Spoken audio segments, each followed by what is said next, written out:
आए जांचे परमेश्वर कौन है बाइबल के अनुसार। मेरे सभी भाई और बहनों को जय मसीह की। लेट्स एग्जामिन टीवी में आपका हार्दिक स्वागत है।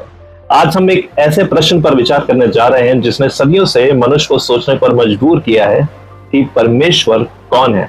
दुनिया में इस प्रश्न के अनेक उत्तर दिए जाते हैं। कोई कहता है कि परमेश्वर केवल एक शक्ति है, कोई कहता है कि सभी देवी देवता एक ही है, कोई कहता है कि परमेश्वर का अस्तित्व ही नहीं है, और कई लोग परमेश्वर के बारे में वही मानते हैं जो उन्होंने अपने परिवार, समाज और अपने परंपरा में सुना है। लेकिन क्या हमने कभी स्वयं बाइबल खोलकर देखा है कि परमेश्वर अपने विषय में क्या कहता है? यही इस चैनल का उद्देश्य है। हम यहाँ किसी धर्म, संप्रदाय या मनुष्य की राय को सिद्ध करने नहीं आए। हम यहाँ केवल एक काम करेंगे, बाइबल को खोलेंगे, उसे ध्यान से पढ़ेंगे और जांचने की कोशिश करेंगे कि परमेश्वर का वचन वास्तव में क्या कहता है। इसलिए इस चैनल का नाम है लेट्स एग्जामिन टीवी।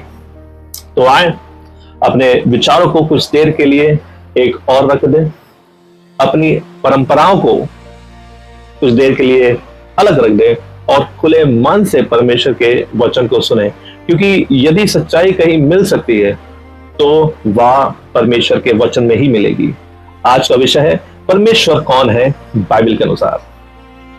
आए अपनी बाइबल को खोलें और सबसे पहले हम पढ़ेंगे उत्पत्ति का पहला अध्याय और पहला वचन। यहाँ पर इस प्रकार से लिखा हुआ है, आदि में परमेश्वर ने आकाश और पृथ्वी की सृष्टि की। ध्यान दीजिए, बाइबल की पहली ही पंक्ति किसी बहस से शुरू नहीं होती। वह यह सिद्ध करने की कोशिश नहीं करती कि परमेश्वर है, वह सीधे घोषणा करती है आदि में परमेश्वर। इसका अर्थ क्या है?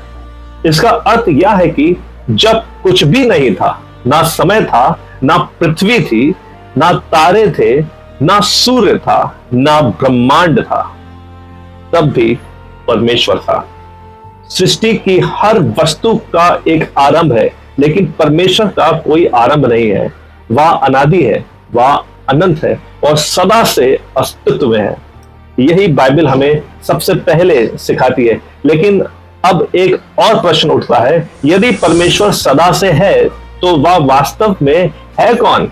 इसका उत्तर हमें स्वयं परमेश्वर देता है। आइए अब चलते हैं निर्गमन के अध्याय 3 की ओर। इस समय इजरायली लोग लगभग 400 वर्षों से मिस्र में गुलामी का जीवन बिता रहे हैं और उनकी पुकार परमेश्वर सुनता है। और परमेश्वर ने मूसा को चुना कि वहां जाकर फिरौन के सामने खड़ा हो और इजराइलियों को मिस्र से बाहर निकाले।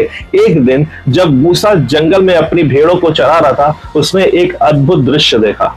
एक झाड़ी आग में जल रही थी, लेकिन वह भस्म नहीं हो रही थी। मूसा उस आश्चर्यजनक दृश्य को देखने के लिए उसके पास गया। तभी परमेश्वर ने उसे जलती हुई झाड़ी के बीच से उसे पुकारा, मूसा मूसा। और मूसा ने उत्तर दिया, मैं यहां हूं। परमेश्वर ने कहा, इधर पास मत आ, अपने जूते उतार दे, क्योंकि जिस स्थान पर तू खड़ा है वह पवित्र भूमि है। यह हमें सबसे पहले क्या सिखाता है कि परमेश्वर पवित्र है, वह साधारण नहीं है, वह मनुष्य की कल्पना का पात्र नहीं है, वह महिमा और पवित्रता से परिपूर्ण परमेश्वर है। अब आगे मूसा परमेश्वर से एक महत्वपूर्ण प्रश्न पूछता है। वह कहता है, यदि मैं इजराइलियों के पास जाऊं और वे मुझसे पूछें तुझे किसने भेजा है, तो मैं उन्हें क्या उत्तर दूंगा? उसका नाम क्या है? तब परमेश्वर उत्तर देता है, मैं जो हूं सो मैं हूं। निर्गमन का 3 अध्याय उसके 4 वचन में लिखा है। इसके बाद परमेश्वर कहता है, इसी प्रकार इजराइलियों से कहना, मैं हूं ने मुझे तुम्हारे पास भेजा है। ध्यान दीजिए, यह केवल एक नाम नहीं है, यह परमेश्वर के स्वभाव का प्रकट होना है। इसका अर्थ यह नहीं है कि परमेश्वर केवल अपना परिचय दे रहा है, बल्कि वह बता रहा है कि वह कौन है। वह किसी पर निर्भर नहीं है, किसी ने उसे उत्पन्न नहीं किया है, किसी ने उसे बनाया नहीं है, उसका अस्तित्व किसी और पर आधारित नहीं है। वह सदा से है, आज भी है और सदा रहेगा। इसलिए बाइबल में परमेश्वर को अनंत कहा गया है। ध्यान दीजिए, हम सबका एक जन्मदिन होता है, हम सबका एक आरंभ है, लेकिन परमेश्वर का कोई आरंभ नहीं है। हम समय के भीतर जीते हैं, परमेश्वर समय का भी प्रभु है। हालेलुया, परमेश्वर समय का भी प्रभु है। हम बदलते रहते हैं लेकिन परमेश्वर कभी नहीं बदलता। इसी कारण मलाकी के 3 अध्याय और 6 वचन में परमेश्वर कहता है, क्योंकि मैं यहोवा बदलता नहीं। सोचिए जरा, कल्पना करिए, यदि परमेश्वर भी बदलने वाला होता तो क्या हम उसके वादों पर भरोसा कर सकते थे? यदि उसका स्वभाव अगर बदलता रहता तो क्या हमें उद्धार का कोई भरोसा होता? लेकिन धन्यवाद हो परमेश्वर का, वह वही है कल, आज और सदा। यही कारण है कि उसका वचन भी विश्वास योग्य है। मेरे प्यारे भाइयों और बहनों, जब हम कहते हैं कि परमेश्वर महान है तो उसका अर्थ केवल यह नहीं है कि उसके पास बहुत सामर्थ्य है, बल्कि वह स्वयं जीवन का सूत्र है। हर सांस, हर धड़कन, हर दिन उसी की देन है। और यही कारण है कि हमें उसकी आराधना करनी चाहिए, क्योंकि वह केवल हमारा सृष्टिकर्ता ही नहीं, वह हमारा पालनहार भी है। लेकिन एक और महत्वपूर्ण सवाल है, यदि परमेश्वर अनंत, अपरिवर्तनीय और सर्वशक्तिमान है तो उसका स्वभाव कैसा है? क्या वह प्रेमी है? क्या वह न्यायी है? क्या वह पवित्र है? आइए अब बाइबल से ही इसका उत्तर खोजते हैं। परमेश्वर का स्वभाव क्या है? अब तक हमने देखा कि परमेश्वर अनादि है, वह स्वयंभू है, वह कभी नहीं बदलता। लेकिन अब एक महत्वपूर्ण प्रश्न है, परमेश्वर का स्वभाव कैसा है? क्या वह केवल सामर्थी है, या बाइबल हमें उसके चरित्र के बारे में भी बताती है? आए एक एक करके बाइबल से जाने। पहला पॉइंट, परमेश्वर पवित्र है। आए यशाया अध्याय उसके छठे और उसके 3 वचन में लिखा हुआ है, पवित्र पवित्र पवित्र सेनाओं का यहोवा, सारी पृथ्वी उसकी महिमा से परिपूर्ण है। ध्यान दीजिए, स्वर्गदूत यह नहीं कहते प्रेम प्रेम प्रेम या शक्तिशाली शक्तिशाली शक्तिशाली, वे कहते हैं पवित्र पवित्र पवित्र। बाइबल में किसी बात को 3 बार दोहराना उसके अत्यंत महत्वपूर्ण होने को दर्शाता है। इसका अर्थ है कि परमेश्वर पूरी तरह पवित्र है, उसमें पाप का कोई स्थान नहीं, उसमें छल नहीं, उसमें अन्याय नहीं, उसमें अंधकार का कोई अंश नहीं। इसी कारण हम उसकी उपासना आदर और श्रद्धा के साथ करते हैं। पॉइंट नंबर 2, परमेश्वर प्रेम है। अब आए 1 यूहन्ना के 4 उसके 8वें वचन को पढ़ते हैं। यहाँ पे लिखा हुआ है, परमेश्वर प्रेम है। यह कितना सुंदर सत्य है, परंतु इस पद का अर्थ ठीक से समझना आवश्यक है। बाइबल यह नहीं कहती प्रेम ही परमेश्वर है, बाइबल बल्कि वह कहती है परमेश्वर प्रेम है, अर्थात सच्चे प्रेम का सूत्र स्वयं परमेश्वर है। उसका प्रेम केवल शब्दों में नहीं, उसने अपने प्रेम को कार्यों में दिखाया। यूहन्ना 3:16 में लिखा हुआ है, क्योंकि परमेश्वर ने जगत से ऐसा प्रेम रखा कि उसने अपना इकलौता पुत्र दे दिया। सोचिए, परमेश्वर ने हमसे प्रेम तब नहीं किया जब हम उसके योग्य थे, उसने प्रेम तब किया जब हम पापी थे। यही परमेश्वर के प्रेम की महानता है। पॉइंट नंबर 3, परमेश्वर न्यायी है।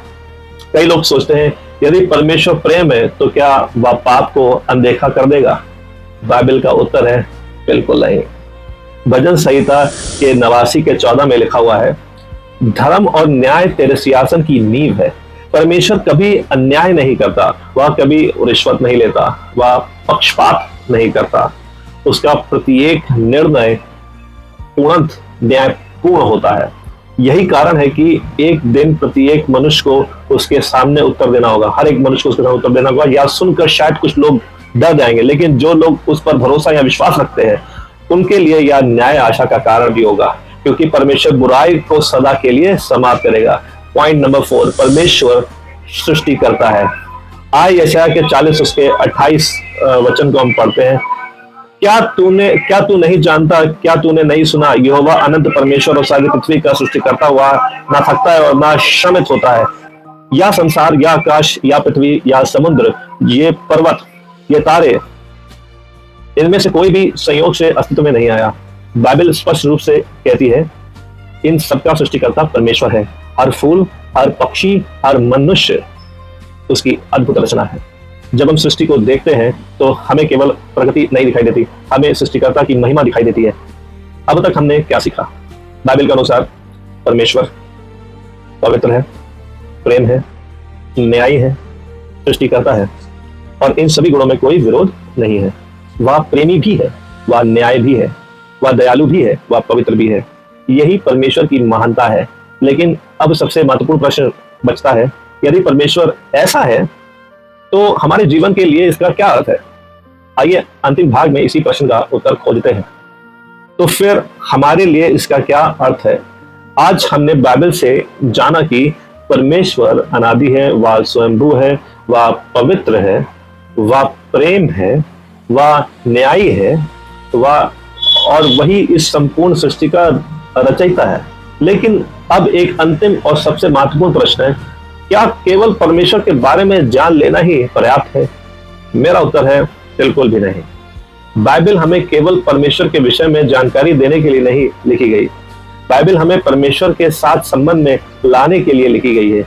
यही कारण है कि प्रभु यीशु ने यूहन्ना 17:3 में कहा, और अनंत जीवन यह है कि वे तुझ अद्वैत सच्चे परमेश्वर को और यीशु मसीह को जिसने तूने भेजा है जाने। ध्यान दीजिए, अनंत जीवन केवल जानकारी प्राप्त करने से नहीं मिलती, अनंत जीवन परमेश्वर को जानने से मिलती है। और परमेश्वर को हम सबसे स्पष्ट रूप से देख सकते हैं यीशु मसीह के रूप में। इसलिए यीशु ने कहा, जिसने मुझे देखा उसने पिता को देखा, यूहन्ना के 14:9 में। इसलिए यदि आप सच जानना चाहते हैं कि परमेश्वर कैसा है तो यीशु मसीह की जीवन को पढ़िए, उसकी शिक्षाओं को पढ़िए, उसके प्रेम को देखिए, उसकी पवित्रता को देखिए, उसकी दया को देखिए और सबसे बढ़कर क्रूस पर उसके बलिदान को देखिए। वही हमें परमेश्वर का प्रेम भी दिखाई देता है और उसका न्याय भी, क्योंकि परमेश्वर ने पाप को हल्के में नहीं लिया, लेकिन उसने अपने प्रेम में उद्धार का मार्ग भी प्रदान किया।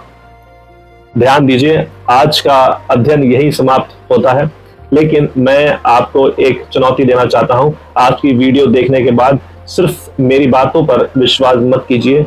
घर जाइए, अपनी बाइबल खोलिए, उत्पत्ति अध्याय 1 पढ़िए, निर्गमन अध्याय 3 पढ़िए, यशायाह अध्याय 6 पढ़िए और पहला यूहन्ना अध्याय 4 पढ़िए। फिर स्वयं देखिए क्या बाइबल वास्तव में परमेश्वर के बारे में यही सिखाती है, क्योंकि इस चैनल का उद्देश्य यही है।